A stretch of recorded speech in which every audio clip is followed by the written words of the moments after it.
God is amazing and God is faithful and God will take you through the challenging times of your life and breathe life into you once again. Genesis 37 verse 2 is where we're going to be today. We have been in a Bible series that has spanned about 7 months, and we're going to continue in this same Bible series for about 2 years. It's a walk through the Old Testament, looking for the promises or the promise of God, the promise that was instituted all the way back in Genesis 3 that he would save the world, and that was reiterated in Genesis chapter 12 that he would use men and women like you and me to bless the entirety of the world. And we've been looking at this story of God's promise through the lens of some characters, Noah, Abraham, Isaac, Jacob. And today we move on from Jacob and into Jacob's sons. In fact, we move, as the text will say, into the account of Jacob's family. This is an important pivot point, Genesis chapter 37 verse 2, because we move from just single patriarchs that we are following to now thinking about the family of Jacob. And the family of Jacob will be called Israel. And so from this point forward, our story is focused on not just a single person, but the whole nation of Israel. And we will follow them from this point all the way until the day of Pentecost. We will be thinking about the story of Israel until the day of Pentecost, where God opens the floodgates to allow all people from every tribe to be a part of his community. Now, this is where we're going in the long term about the people of Israel and the nation of Israel, and we'll stop looking at individual characters and start looking at a nation. But today, and for the next couple of weeks, our attention is going to be on a new character named Joseph. Joseph is a transitional character, helping us move from the patriarchs of Genesis into Egyptian captivity. And we're going to follow his story for the next 3 weeks. I love Joseph. He's one of my favorite characters in the Bible. And so what we're going to do is we're going to have kind of a mini series for the next 3 weeks. So this is like the ministry of God's promise, the dreamer. That's what we're going to do. The ministry of God's promise, the dreamer, where we're going to be looking at the story of Joseph for the next 3 weeks. These next 3 sermons are all about dreams and about vision and about doing what God has called us to do and becoming the people God has asked us to be, and about this idea that there are times in our lives where it is so clear to us that God has a bearing or calling, something on our lives, and sometimes it's difficult to fulfill those things because of life circumstances. Sometimes it's difficult to fulfill those things because of who we become and our own shortcomings and failures, and we're gonna see the way that God takes the dreamer and does something amazing with them. So if you've ever been a dreamer, if you've ever had a dream, if you ever had an idea, if you ever thought, God is calling me to do something, these next few weeks I think will be fun for you. We'll do the dreamer, that's today, and then the interpretation of the dream, that'll be next week, and then we'll close it out with the fulfillment of God's dream. And speaking of dreams, I want to introduce a subject that maybe you're familiar with, but have you ever heard this term, kingdom dream? If you've ever been, this is kind of old school with our community, but if you were around our church for any length of time, there is discussions about a kingdom dream. And what it means is when you become a Christian, you start thinking, man, what can I do in my life that God would be happy with? And what can I fulfill? And who can I become? How could I serve? How can I do something in the church? And many times when you're a younger Christian, people ask you, what's your kingdom dream? And you'll say, my kingdom dream is to go to Africa and share the gospel. And people go, that's a great kingdom dream. What's your kingdom dream? My kingdom dream is to serve the poor in Broward County. Oh, that's a great kingdom dream. We used to talk about this a lot. It's a bit out of vogue. But I want us to, if we can, kind of to set our brains and to kind of set context for this time, I want you to think, what is it that you want God to do with your life? More than that, what is it that you think God is asking to be done with your life? And I want you to keep that thought in your mind as we think a little bit about Joseph and talk a little about him and we journey through his life and we look for the next 3 weeks. Are you ready? You guys are bad. Are you ready? Sweet, here we go. Genesis chapter 37, verse 2, Joseph. a young man of 17. We could pick up the story 17 years after the birth of Joseph. Joseph was born in Genesis chapter 30. He is the son of Israel, and here he is, 17-year-old kid, and here we get him, and the very first sighting we have of him is of a snitch. Are you ready? Joseph was tending the flocks with his brothers, the sons of Bilhah and the sons of Jephthah. I don't know how to say these names. His father's wives, and he brought their father a bad report about them. Joseph is in the field with his brothers. He's hanging out with them, and he notices something interesting about what they're doing. We don't know what exactly they're doing that is wrong, but he comes with a message about his brothers, and he brings it back to his dad. He says, there's something I have to tell you about your sons. They're taking naps on the job, I don't know. They're eating the sheep. Oh no. We don't know exactly what he says to them, but as he leaves the open country and returns to his father, he has something to say about the sons. Now the father, who is Israel, who is Jacob, he responds in a really interesting way. Now Israel loved Joseph more than any of his other sons because he had been born to him in his old age. Joseph has a special place in Jacob's heart. In fact, he is his favorite son. There's a man named John Louis who once said publicly, dysfunction is the gift that keeps on giving. And we've seen this idea of favoritism from one generation to the next, have we not? Rebecca had a favorite, Isaac had a favorite, Abraham had a favorite, and so it's not surprising that Jacob, Israel, now has a favorite. And his favorite son is Joseph. Maybe it's because he talks badly about his brothers. Maybe it's because of some other reason, but it says it's because he was born to him in his old age, so he loved him.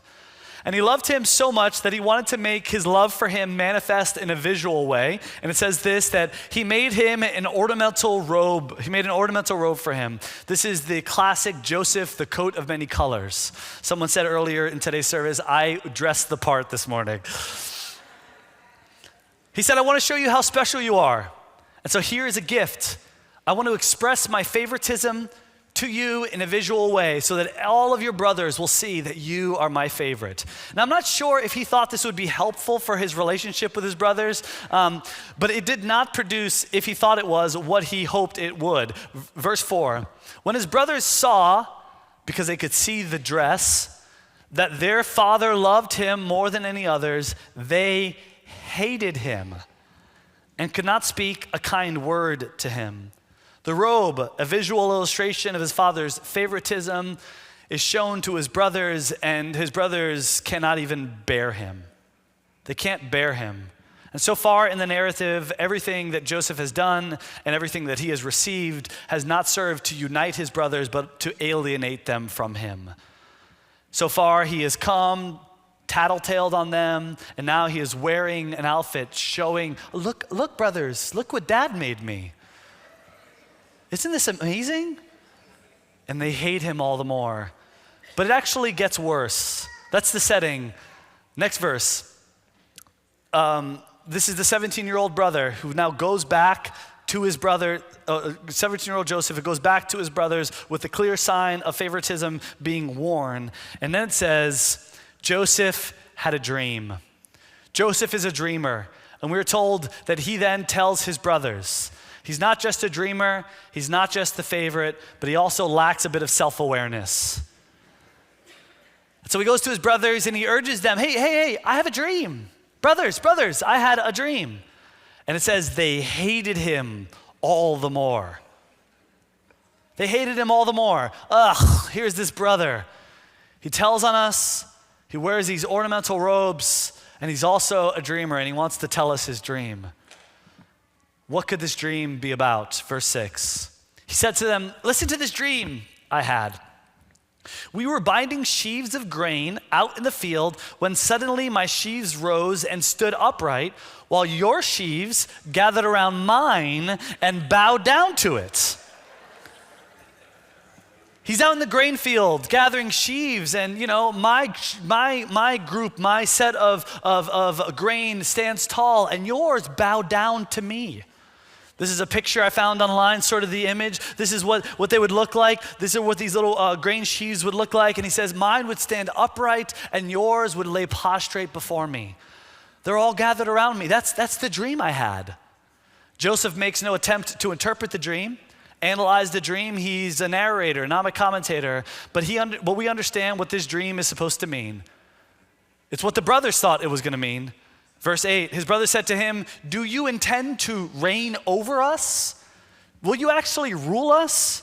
And they hated him all the more because of his dreams and what he had said.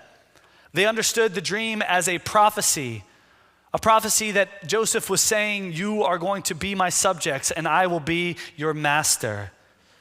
I will be in charge and you will bow down to me. And if they couldn't hate him anymore, the line says they hated him all the more. But it doesn't end there because Jacob continues to dream. Verse 9, then he had another dream, and he told it to his brothers. Listen, he said, I had another dream.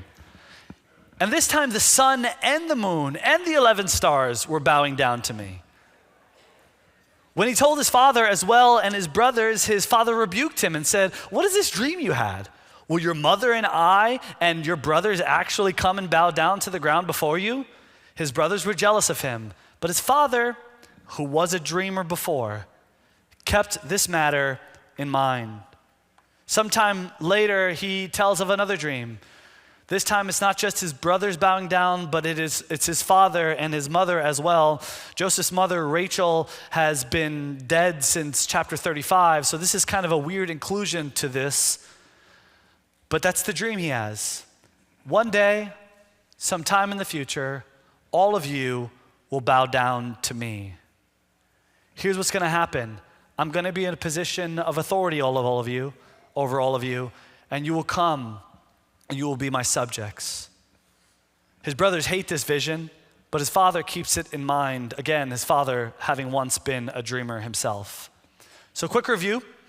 There's no less than 5 reasons for his brothers to hate him. He has spoken badly of them. He has some obvious favoritism that has been on display with an ornamental outfit. He insists not once but twice that he, in this pompous dream, that he will be the one in charge and that all of them will bow down to him. And each one of these things is just another opportunity for the brothers to hate him more and more and more and more. And then this happens.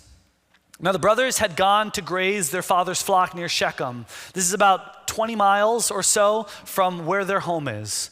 And Israel, that's Jacob, said to Joseph, as you know, your brothers are grazing the flocks near Shechem. Come, I am going to send you to them. Very well, he replied. Hey, go to your brothers. I want you to give me a report on how they're all doing.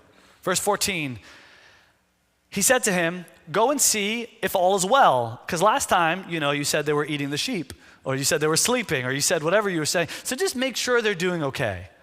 Make sure they're all right, and bring back to me a word of how that's all going. So he sent him off to the valley of Hebron. Jacob sends Joseph to inquire about his brothers, and this is no short journey from where he has to go to eventually where they are, Dothan. It's about 50 miles. He journeys, and of course, as he is looking for his brothers, he is wearing the ornamental robe. Of course. Verse 17, so Joseph went after his brothers and found them near Dothan. But they saw him in the distance, and before he reached them, they plotted to kill him. They're away from the safety of their home, and they think it's fair game now for their animosity. They're not expecting Joseph to come, but on the horizon, they see him coming because he is wearing the robe, and they conspire to kill him. Here comes that dreamer, they said to each other.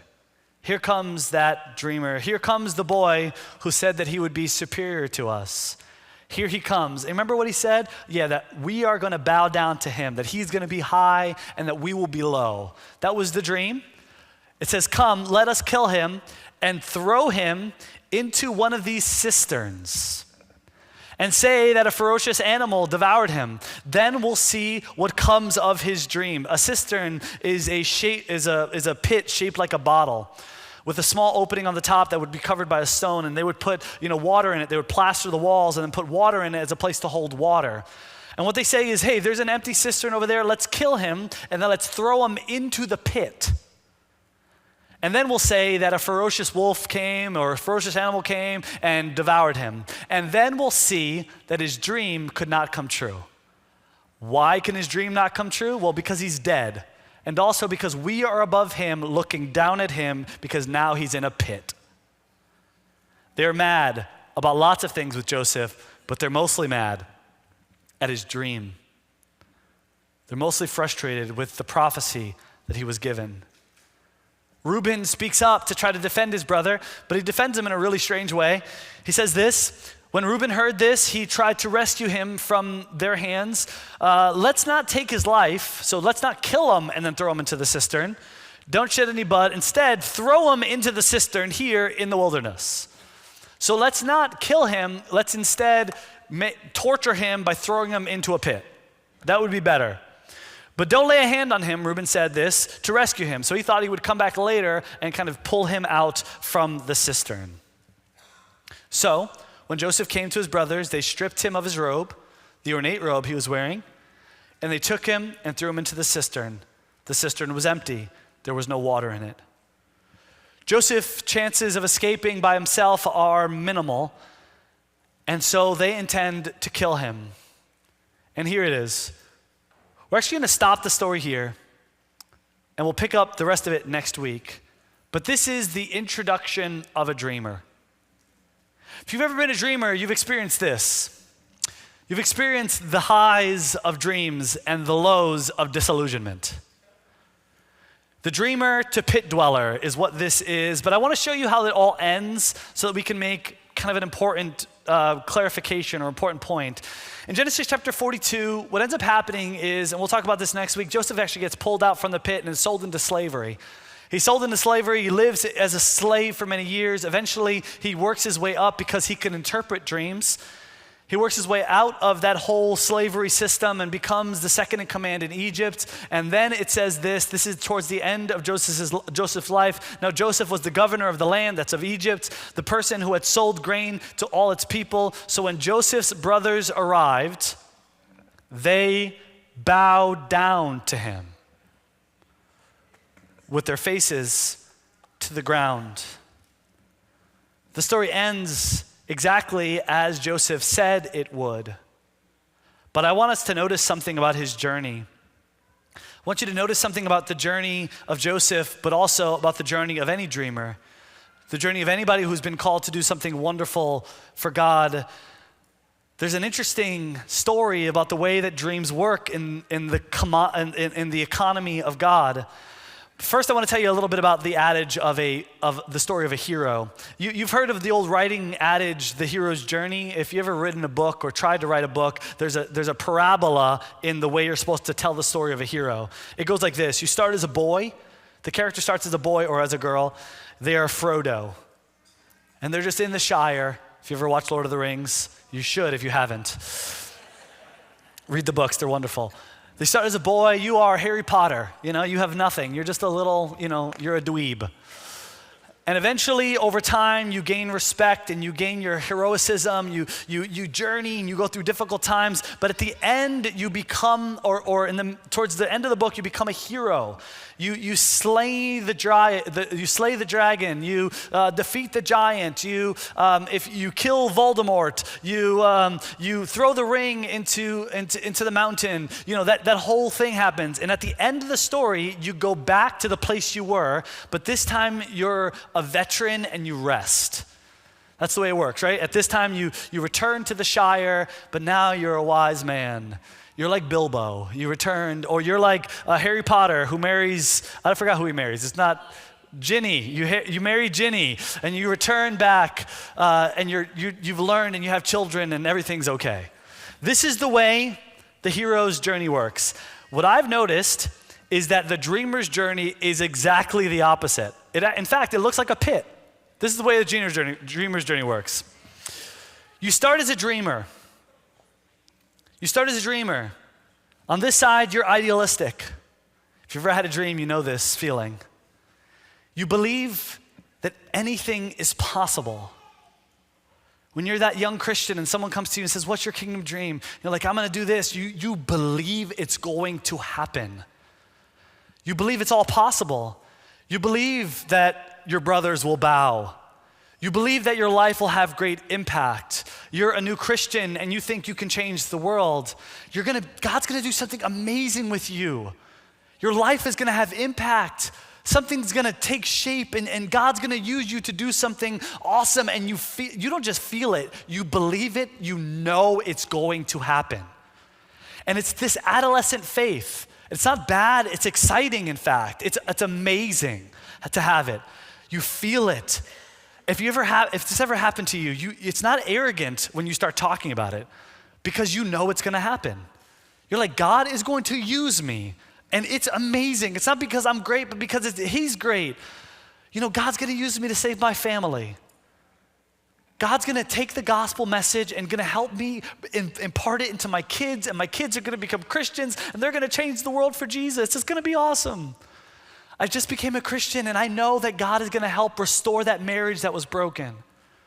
Oh yeah, I know God has given me a word or an idea or a concept or a vision that He's going to use me to fix that problem in the church, or to fix this issue, or to resolve that thing, and you just know it. Have you ever been a dreamer? Have you ever had this feeling? Maybe you haven't. Maybe you've never been enticed by a dream, but I've certainly been enticed by a dream. And then you start talking to people about it, and you go, oh man, let me tell you, God has given me a vision of what's gonna happen here. And what you notice is that people aren't as excited about it as you are.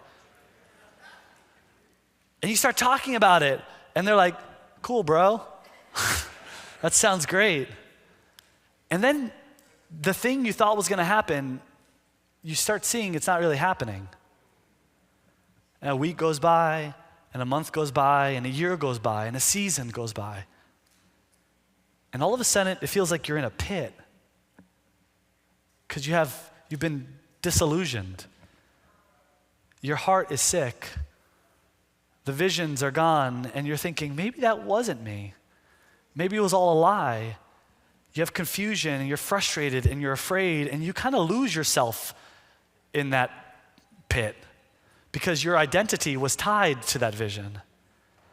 And the ideas for the future, what do they look like? And it's hopeless, and it's broken. And you look up and you wonder, this side must have been a lie. So this side definitely doesn't even exist. Maybe my life was always about just, wallowing in my own problems. Until one day you turn the last page and God tells you why He put you through all of this. And you go, wow, Lord, you are working in a way that I couldn't even understand. That's the journey of the pit. That's the journey of the dreamer. Now, some of you have, again, I say this, have never been enticed by a dream. You have steady old faith. You look at life, and I wish I was you, but that is not me. In fact, every week we have testimony shares. I want to tell you a little bit of my testimony. When I started coming out to church, I was a kid. I don't remember how old I was, 12, something like that. I started coming out, and I was attracted to the work of those who had given their life to the church. I looked up at my teenage leaders or my middle school leaders or the people preaching or singing, and I thought, man, I love this. I want something like this. And even as a boy, I had in my mind, God, you can use me for something like this? That's beyond my ability to comprehend, but I believed it was possible.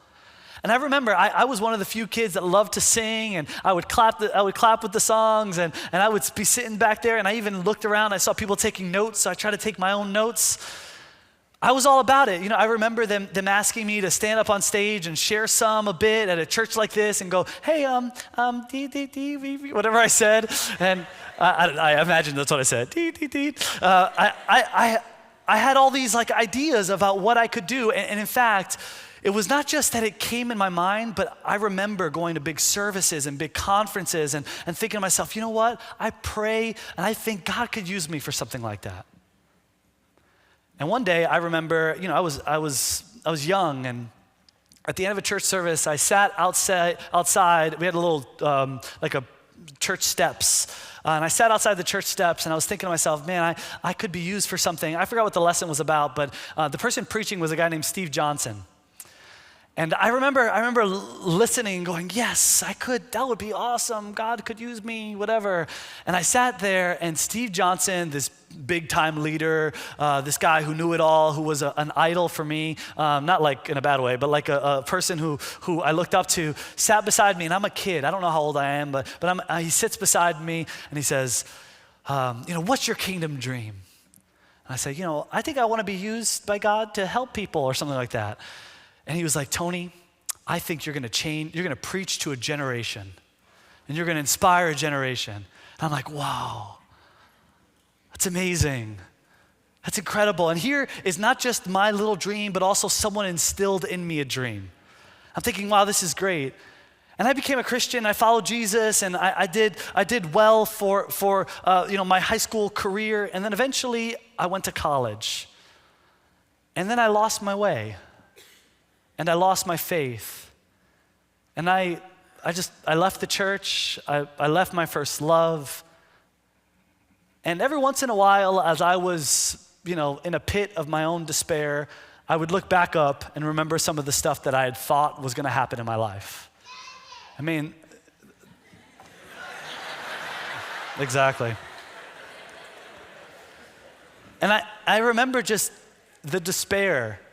If you've ever been there, man, you know it. If you've ever been there, you know it. You look back up and you go, why did I ever even believe that? So dumb. What a kid. And I learned a lot. If you ever want to know what happened to me in the pit, I'll let you know. But I learned a lot while I was down there. I learned a lot about myself. I learned a lot about what I loved or what I didn't love. I was humbled, humiliated, desperate, confused, and lost. You learn humility when it feels like the thing that you dreamed God would do with you is really never going to happen. And then one day, I started coming back to church.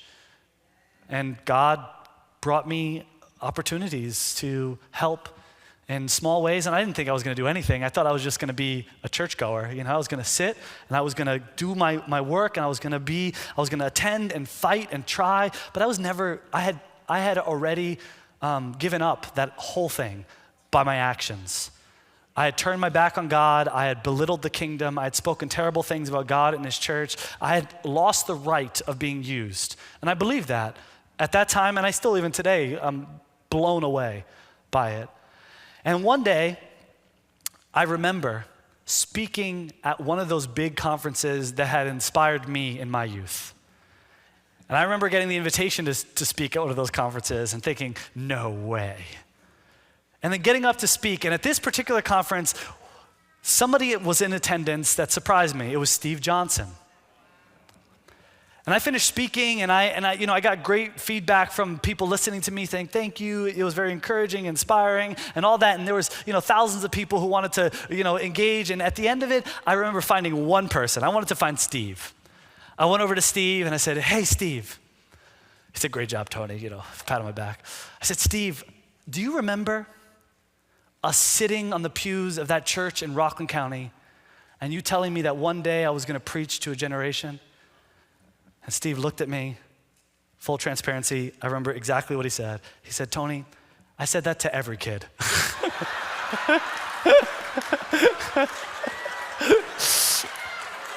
Whatever. But let me tell you, it did something to me. It did something to me. And that was it. You go from dreamer to disillusionment to something that appears to be like glory. And here is my encouragement to you. wherever you are, maybe your kingdom dream is early on and you've been telling everybody and you think there's no way I'm ever gonna be despondent or depressed or whatever. I got a harsh reality coming for you. Or maybe you feel like your dream is dormant and you've been disillusioned.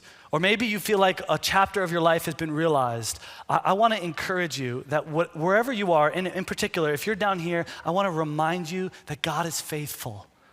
That God can take those who are at the bottom of their lives and actually do something with your story and craft for you something that is beyond your ability to understand. God is amazing and God is faithful and God will take you through the challenging times of your life and breathe life into you once again. And I want to say, if you're on the other side of these stories, if you're someone that has had glory from the dream that you had, I want to encourage you to breathe life into the brothers and sisters who are struggling right now.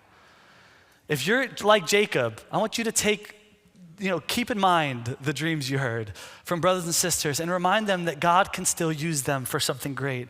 And if you're down there, just remember what Psalm 40 says. I waited patiently for the Lord. He turned to me and heard my cry.